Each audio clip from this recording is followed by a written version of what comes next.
అమ్మ ఎండాకాలంలో ఈ రవ్వ అప్పడాలు అయితే కంపల్సరీ చేస్తుండే. టేస్ట్ సూపర్ ఉంటే వంట రానోళ్ళు కూడా చాలా ఈజీగా చేసుకోవచ్చు. చూసిరు కదా ఎంత క్రిస్పీగా అయినాయో.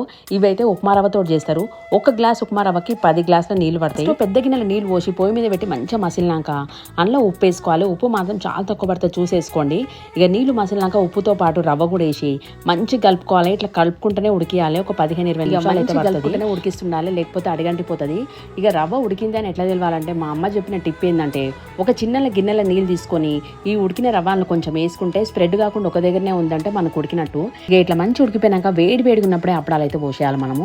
చల్లగా అయితే మాత్రం దొడ్డుగా వస్తాయి అప్పడాలు. ఇట్లా పోసుడు అయితే అప్పడాలు మొత్తం కంప్లీట్ అయిపోయింది అది. ఇక సాయంత్రం వరకు మంచిగా ఎండిపోతాయి.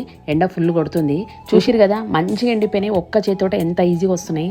ఇట్లా మంచిగా అన్ని అప్పడాలు తీసినాక ఇంకొక 2 రోజులు మంచిగా ఎండబెట్టి డబ్బాలు వేసి పెట్టుకుంటే సంవత్సరం వరకు కూడా పాడు కాకుండా ఉంటాయి. టేస్ట్ అయితే సూపర్ ఉంటాయి. క్రిస్పీగా